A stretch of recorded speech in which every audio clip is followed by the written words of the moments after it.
देखिए दोस्तों, आज हम बात करने वाले हैं। अगर हमारे पास डेड कंडीशन में कोई फोन आता है तो हम उसे कैसे रिपेयर करते हैं। फोन दो कंडीशन में हमारे पास डेड आता है, एक होता है सॉफ्टवेयर से और एक होता है हार्डवेयर से।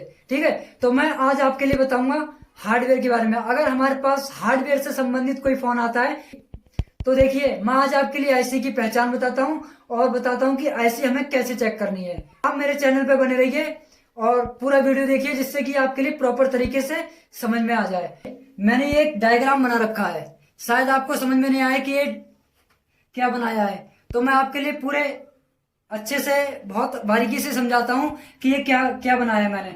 तो देखिए, तो जहां पर हम बैटरी लगाते हैं तो ये हमारा बैटरी जैक हो गया। अब जब बैटरी लगाते हैं तो उसके बाद हमारी सप्लाई कितनी बनती है? सप्लाई बनती है हमारी 4.2। यानी अगर चार्जिंग कनेक्टर से हम चार्जिंग लगाते हैं तो हमारी 4.2 3.7 से 4.2 की सप्लाई बनती है। ठीक है, तो अब हम बैटरी की बात करते हैं क्योंकि हम चेक कर रहे हैं, डेड कंडीशन में बोर्ड चेक कर रहे हैं। ठीक है, अब हमारी सप्लाई वाली 4.2 कहाँ जाती है? वो जाती है कुछ कंपोनेंट के साथ में चार्जिंग आईसी में। अब चार्जिंग आईसी बनती है, हम इसे क्या बोलते हैं? इसे बोलते हैं बीवेट। इसे हम बीवेट बोलते हैं। ठीक है, ये हमारा बीवेट हो गया। अब ये चार्जिंग आईसी हो गई। चार्जिंग आईसी से जो हमारी सप्लाई बनती है उसे बोलते हैं हम बीपीएच। बीपीएच बोलते हैं। यहां पर हमारे मिले 4.2 चार्जिंग आईसी के इनपुट में। अब चार्जिंग आईसी के आउटपुट जो होता है उसमें हमें कितने वोल्ट मिलते हैं? तो वहां पे हमें मिलेंगे 4.2 ही, 4.2 मिलते हैं। ठीक है, 3.7 से लेके 4.2 मिलेंगे। अब इसके बाद हमें क्या चेक करना है? हमने बैटरी बैटरी चेक करी। ठीक है, बैटरी कनेक्टर पे चेक करके देखा बैटरी चार्जर पिन लगा के कितने वोल्ट आ रहे हैं। उसके बाद हमने चार्जिंग आईसी चेक करी, चार्जिंग आईसी पे हमारे कितने वोल्ट आ रहे हैं। चार्जिंग आईसी हमारी ओके है। उसके बाद हम चेक करते हैं, जिसे बोलते हैं हम सेकेंडरी लाइन। तो उसके बाद कहाँ सप्लाई जाती है? इसके बाद हमारी डायरेक्ट सप्लाई जाती है पावर आईसी से। चार्जिंग आईसी से जो हमारी सप्लाई होती है वो पावर आईसी में जाती है। और देखिए, हमारी पावर आईसी के पास में कुछ कंपोनेंट होते हैं, कॉइल होती है। तो देखिए, हमें अब पावर आईसी में जाके देखना है पावर आईसी हमारी कितनी सप्लाई आ रही है। ठीक है, पावर आईसी हमने चेक कर लिया, हमारा पावर आईसी ओके। उसके बाद क्या करना है? डेड कंडीशन का बोर्ड बता रहा हूं। उसके बाद हमें सीपीयू देखना है। सीपीयू में पावर आईसी से सप्लाई सीपीयू में जानी है। अब सीपीयू का क्या काम होता है? सीपीयू का काम होता है कमांड करने का, यानी कि सीपीयू हमारी आईसी को कमांड करता है। ठीक है, सेक्शन को कमांड करता है। अब ऐसी हमारी एमएमसी होती है। एमएमसी में हमारा क्या होता है? ये हमारी एमएमसी हो गई।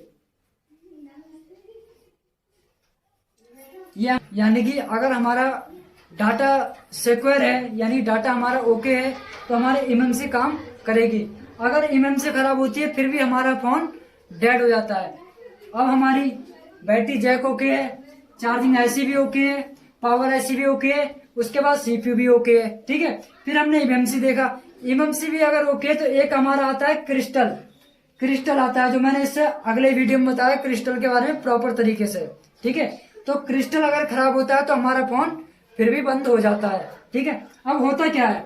चार्जिंग सबसे ज्यादा हमारी 70% समस्या जो होती है चार्जिंग आईसी से बनती है।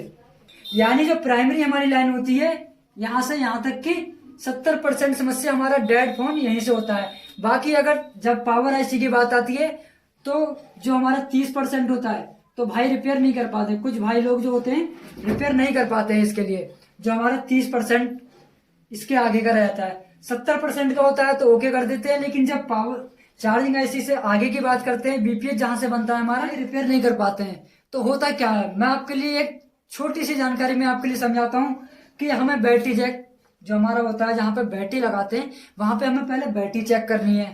ठीक है, कि कितने हमारे वोल्ट बनने हैं। उसके बाद क्या करना है? चार्जिंग आईसी तक हमें चेक करना है कि हमारे वोल्ट बनने नहीं। चार्जिंग आईसी ओके है तो उसके आउटपुट चेक करते हैं कि हमारी जो पावर आईसी पे सप्लाई आती है, जिसे बीपीएच बोलते हैं, बीपीएच हमारी बन रही है या नहीं बननी है। यहां तक हमारा सेक्शन ओके, पावर आईसी तक हमारा सेक्शन ओके। इसके आगे का हमारा क्या हो जाता है? यानी मैं आपके लिए बता रहा हूँ जो आईसी के बारे में बता रहा हूँ, अभी आपके लिए कंपोनेंट के बारे में नहीं बता रहा हूँ। क्या होता है कि अगर मैं कंपोनेंट बताता हूँ सीरीज पहले तो आप उसमें कंफ्यूजन हो जाओगे। तो अभी केवल मैं आपके लिए सेक्शन समझाता हूँ कि हमारा चार्जिंग आईसी से पावर आईसी में जाता है। पावर आईसी जो होती है उससे हमारी कमांड देता है सीपीयू के लिए, एमएमसी के लिए और क्रिस्टल के लिए। अगर आप ये सब चेक कर लेंगे तो आपका फोन ऑन हो जाएगा। ठीक है, अभी तो देखिए मैंने इसमें आपके लिए केवल आईसी के बारे में समझाया। आप ऐसे चेक नहीं होंगे क्योंकि इसमें कुछ सीरीज पैलर दोनों प्रकार के कंपोनेंट आपके लिए मिलेंगे। तो इसके लिए चेक करने का सबसे प्रॉपर तरीका है, हमने बैटरी यहाँ पर बैटरी के जैक पे देख लिया, ठीक है, कितने वोल्ट है। चार्जिंग आईसी में हमने देख लिए बीपीएच लाइन देख ली हमारी बननी है ना बननी है। पावर आईसी के हमने देख लिए जो कॉइल वगैरह होती है वहां पे हमने वोल्ट चेक करके देख लिए, हमारी पावर आईसी काम कर रही है। बाकी डीसी मशीन के बारे में आपके लिए बताऊंगा कि पावर आईसी हमारी कैसे काम करती है और एमएमसी सीपीयू ये कैसे करके हमारा काम करती है। तो आज मैं केवल आपके लिए इतनी जानकारी बताता हूँ। पार्ट 2 में आपके लिए प्रॉपर तरीके से कंपोनेंट के साथ में आपके लिए समझाऊंगा।